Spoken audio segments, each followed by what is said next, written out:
Because for me, let's be honest, I'm just going to be honest with you.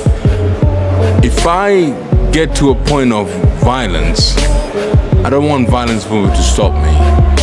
Yeah, I don't believe by getting upset and then people holding me back. I believe in, if I get upset, I want violence.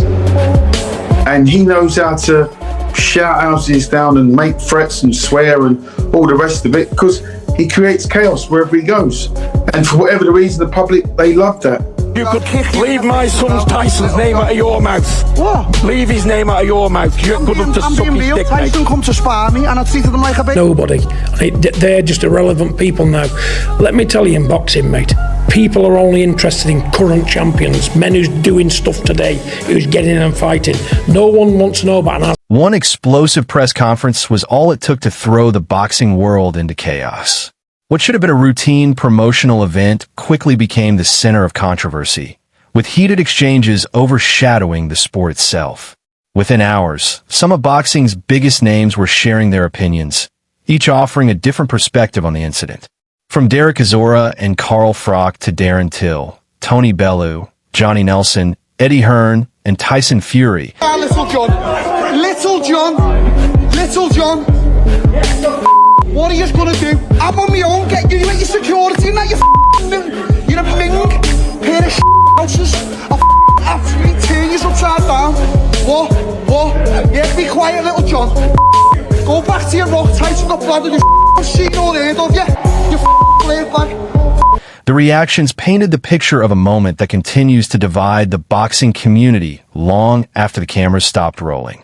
Derek Chisora was among the first to address the controversy, explaining that while boxing has always been fueled by emotion, you can't fight, you've got no power. The IQ of a loaf of bread. You're an absolute emptyhead. Make it an emptyhead. You're an empty. there's a clear difference between intensity and allowing anger to take control. Having spent years competing in some of the toughest heavyweight battles, Chisora understands the pressure that comes with the sport better than most.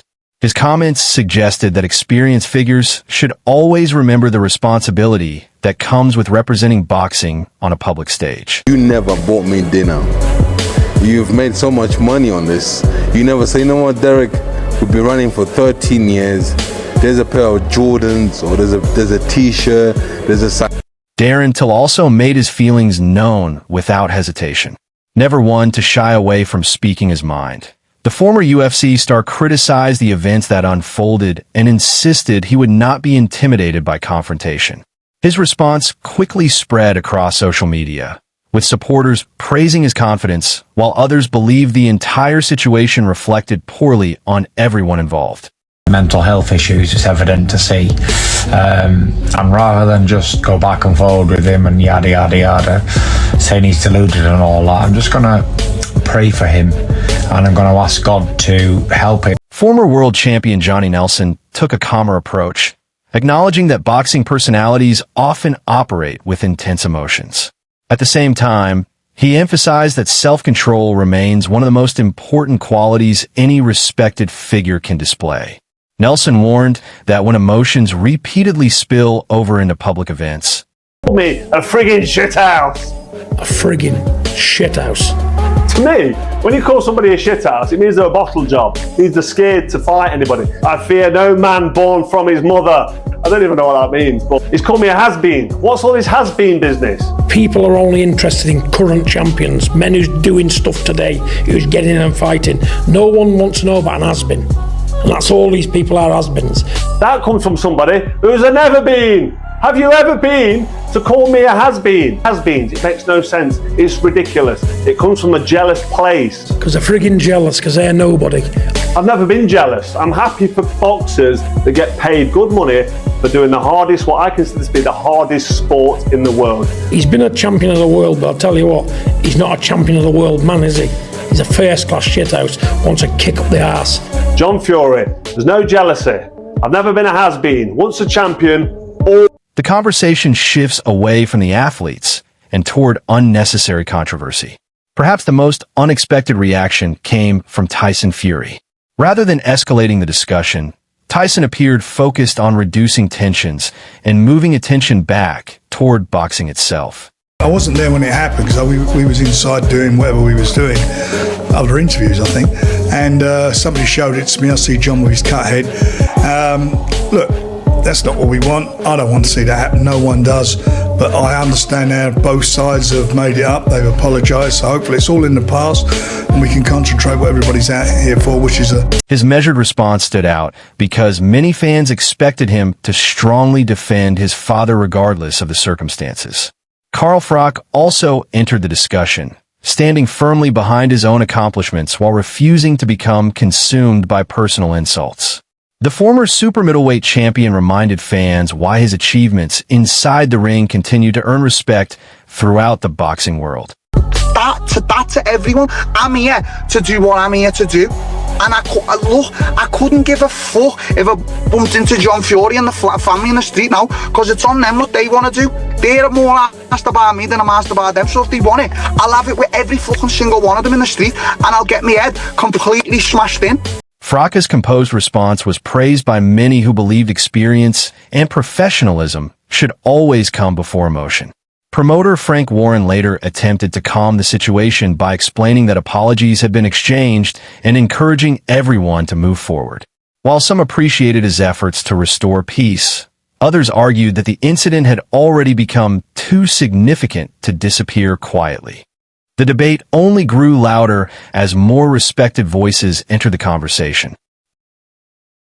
John is an emotional being, gets into the moment, forgets himself. You can see, excuse the bad language, but this is, when you see that, this is the moment when he realised he beat up.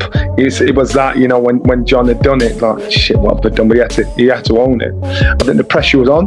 The pressure is now on John to behave himself. He's distracted.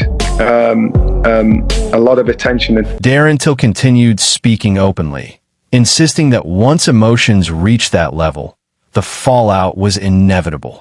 His reaction reflected the frustration of many fans who felt the spotlight had shifted away from boxing and onto unnecessary controversy. Instead of discussing upcoming fights and championship ambitions, the sport found itself consumed by the aftermath of one dramatic press conference. Father behaved like that at a press conference, I would put him straight and tell him it's embarrassing and it can't be happening, mate. It's a really bad look for boxing. I'm actually surprised it's been allowed to go on and happen in a place where they're at, to be honest. Former world champion Tony Bellew delivered one of the strongest opinions. He emphasized that boxing has always been built on discipline, respect, and professionalism, not just toughness. Bellew argued that public figures carry a responsibility to represent the sport in the right way because millions of young fans are watching. His comments resonated with many supporters who believe boxing's reputation is just as important as what happens inside the ring. He was doing that and goading Carl Froch, and I know John Fury doesn't like Carl Froch. Carl Froch mentions him, although I haven't really watched much of Carl Froch's videos lately. But Carl Froch, I know, has mentioned John Fury in the past. He's had a go with John Fury. They actually talked about having an actual, was it an exhibition or a boxing type match? And John Fury, any man, any time, was saying words to the effect of, oh, I'll fight you, Carl Froch, but the money has to be right. And Carl Froch basically said, all right, well, if we arrange payment... Journalist Liam Goff highlighted another interesting angle as discussions about a possible exhibition bout surfaced. Reports suggested financial talks had taken place, while Carl Froch was linked with the idea of donating potential proceeds to charity. Whether those conversations ever develop further remains uncertain, but they added another layer to an already unforgettable story. And afterwards, I saw his interview with one of the main men of the zone, saying, "Look, there is an appetite there." So now the conversation is, will Carl do it? Carl saying, "Give me 6 weeks, I'll smash him." Johnny Nelson later explained that cooler heads ultimately prevented the situation from escalating even further. Trainer Dominic Ingle praised Carl Froch's professionalism, while Liam Smith reminded fans that boxing events should always be remembered for elite competition rather than personal hostility. Promoter Eddie Hearn echoed similar thoughts, encouraging everyone to shift the focus back to the fighters and the sport itself. don't think it's a fair playing field in a boxing ring, if I'm being totally honest. I mean, Carl's a former world champion. He is a unified champion. Froch was a force to be reckoned with.